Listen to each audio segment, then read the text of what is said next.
నీతి ఆయోగ్ ఇది government of ఇండియాలో ఒక పాలసీ డెసిషన్ బాడీ. ప్రధానమంత్రి అధ్యక్షులైతే వైస్ చైర్మన్గా నీతి ఆయోగ్ హెడ్ పనిచేస్తారు. వీళ్ళు ఫిజికల్ హెల్త్, మనమందరం హాస్పిటల్కి పోతే మన ఆరోగ్యాన్ని చెక్ చేసుకుంటాం, ఓవరాల్ చెకప్. ఆ ఓవరాల్ చెకప్ చేసుకున్నప్పుడు మీ ఆరోగ్యం ఎక్కడుంది ఏంటి కనుక్కొని అక్కడి నుంచి ఎలాంటి సమస్యలు ఉంటే ఆ సమస్యలు పరిష్కారం చేసుకోవడానికి ప్రయత్నం చేస్తాం. ఎప్పటికప్పుడు మన ఆరోగ్య కండిషన్స్ బెటర్గా చేసుకుంటే ఫర్దర్గా ఆరోగ్యం డిట్రియేట్ కాదు. అదే సమయంలో మనం 4 రోజులు ఎక్కువ బతికే పరిస్థితికి వస్తాం. అదే కానీ మన ఆరోగ్యం సరి అయిన సమయంలో చెక్ చేసుకోకపోతే ఎక్కడికక్కడ డిట్రియేషన్ ప్రారంభమవుతుంది. ఒక ప్రాబ్లం కాంప్లికేట్ అవుతుంది. అక్కడి నుంచి అన్ని సమస్యలు వస్తాయి. అదే మరిగా ఆర్థిక పరిస్థితి కూడా చూస్తే ఫిజికల్ హెల్త్ ఇండెక్స్ ఇది రాష్ట్ర ఆదాయ పరిస్థితి, రాష్ట్రానికి వచ్చే వనరులు ఏవైతే ఉన్నాయో ఫైనాన్షియల్గా దాని హెల్త్ గురించి వీళ్ళు అసెస్ చేశారు. చాలా మంచి పని చేశారు. ఫస్ట్ టైం ఇది చేయాల్సిన అవసరం ఉంది. ఎప్పటికప్పుడు 30 ఏళ్ళైంది మనకు ఆర్థిక సంస్కరణలు వచ్చి. 94, 95 ఆ సమయంలో టెక్నాలజీ కూడా వచ్చింది. ఎవరైనా రాజకీయ నాయకులు పాలసీ మేకర్స్గా ఉండేవాళ్ళు కానీ జాగ్రత్తగా పనిచేస్తే రాష్ట్ర అభివృద్ధి కోసరం, దేశ అభివృద్ధి కోసరం, ఆ దేశంలో సమస్యలు పరిష్కారం చేయడమే కాకుండా ప్రజల యొక్క భవిష్యత్తు బంగారు భవిష్యత్తు అవుతుంది. నాయకుల యొక్క అసమర్థత కానీ, అవినీతి కానీ, తెలియనితనం కానీ ఇవన్నీ చేసి ఆ రాష్ట్రాన్ని, ఆ దేశాన్ని నాశనం చేస్తే ప్రజల భవిష్యత్తు కూడా అధోగతి అవుతుంది. ఇక్కడ అదే మీకు చూపిస్తున్నాను. కాబట్టి ప్రజలందరూ అర్థం చేసుకోవాల్సిన అవసరం ఉంది. సింపుల్గా మీరు క్యాలిక్యులేట్ చేసుకోండి.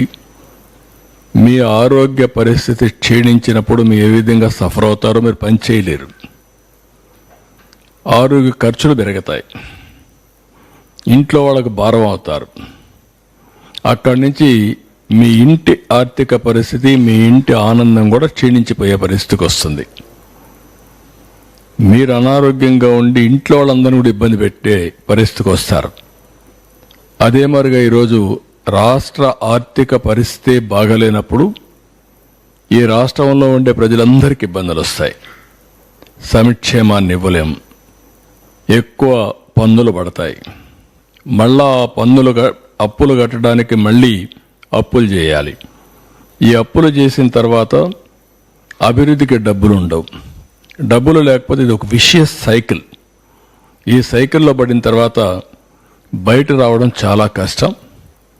అల్టిమేట్గా బాధపడేది ప్రజలే బాధపడతారు. అలాంటి పరిస్థితి నేను మీకు ఎక్స్ప్లెయిన్ చేస్తున్నాను ఈరోజు. దీనికి నేను వెల్కమ్ చేస్తున్నాను. నీతి ఆయోగ్ చేసిన ఎక్సర్సైజ్ని వెల్కమ్ చేస్తున్నా. అందరం కూడా జాగ్రత్తగా రాష్ట్ర భవిష్యత్తు కోసరం, దేశ భవిష్యత్తు కోసరం అందరం కూడా అధ్యయనం చేసుకొని ఏ విధంగా చేయాలో ఆ విధంగా చేస్తే భవిష్యత్తులో ఈ దేశం బాగుంటుంది నా ప్రగాఢమైనటువంటి నమ్మకం, విశ్వాసం. నెక్స్ట్ ఇక్కడ వీళ్ళు చేసింది నీతి ఆయోగ్ 22, 23కి చేశారు. 18 రాష్ట్రాలు, పెద్ద రాష్ట్రాలు, ఇంకా చిన్నవన్నీ ఉన్నాయి. యూనియన్ టెరిటరీస్ అన్ని వదిలిపెట్టి జనరల్ కేటగిరీ స్టేట్స్ని తీసుకొని 18 చేశారు. ఇది 14, 15 నుంచి 22, 23 వరకు చేశారు. నా లెక్క ప్రకారం దీన్ని ఆర్థిక సంస్కరణలు వచ్చినప్పుడు ఏం చేస్తే ఇంకా బాగుంటుంది.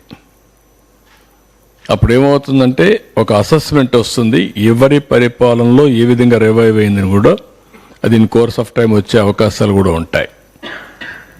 ఇక్కడ 5 మేజర్ సబ్ ఇండికేటర్స్ చూశారు, ఇండికేటర్స్ని. 9 మైనర్ సబ్ ఇండికేటర్స్ని కూడా పెట్టారు. Major sub indicators, minor sub indicators. Quality of expenditure, మనం ఖర్చు పెట్టేది ఎక్స్పెండిచర్, టోటల్ ఎక్స్పెండిచర్లో డెవలప్మెంట్ ఎక్స్పెండిచర్ ఎంత పెడుతున్నాం. నేను ఎప్పుడూ చెప్తా ఉంటాను, సంపద సృష్టించాలి, ముందు డెవలప్మెంట్ మీద ఖర్చు పెట్టాలి, డెవలప్మెంట్ చేయాలి. దీనివల్ల సంపద సృష్టించబడుతుంది, దీనివల్ల ఆదాయం పెరుగుతుంది. ఆదాయం పెరిగినప్పుడు మళ్ళీ ఆ డబ్బుల్ని సంక్షేమానికి ఖర్చు పెడతాం, అదే మాదిరిగా మళ్ళీ డెవలప్మెంట్ కోసం ఖర్చు పెడతాం, మానవ వనరుల కోసం ఖర్చు పెడతాం. అప్పుడు ఇది ఒక సైకిల్ కింద కంటిన్యూగా నిరంతరం ముందుకు పోయే పరిస్థితి వస్తుంది.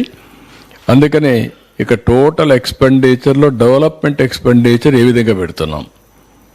టోటల్ క్యాపిటల్ అవుట్లే అంటే క్యాపిటల్ అవుట్లే ఏదైతే జిఎస్టిపి, మన రాష్ట్ర స్థూల ఆదాయం ఎంత ఉందో దానిపైన ఎంత పెట్టారు. Revenue mobilisation, state own resources revenues, మన ఆదాయం జిఎస్టిపిలో మనకు వచ్చిన ఆదాయం ఎంత వస్తూ ఉంది. State own revenue, total expenditure ఎంత ఎక్స్పెండిచర్ పెడుతున్నాం, ఎంత రెవెన్యూ మనం కాంట్రిబ్యూట్ చేస్తున్నాం, అప్పులు చేసి కాదు. Fiscal prudence, gross financial deficit జిఎస్టిపికి, రెవెన్యూ డెఫిసిట్ జిఎస్టిపికి, debt index, interest payment revenue receipts, ఎంత ఆదాయం వస్తూ ఉంది, దానికి ఎంత ఇంట్రెస్ట్ పే చేస్తున్నాం.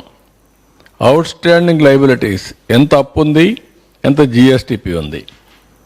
ఇవన్నీ కూడా చేసి డెట్ సస్టైనబిలిటీ, అప్పు చేయడమే కాకుండా అప్పు తిరిగి పే చేసే శక్తి మనకుందా లేదా, అవి చూసిన తర్వాత growth rate of interest repayments కూడా పేమెంట్స్ ఉన్నాయి.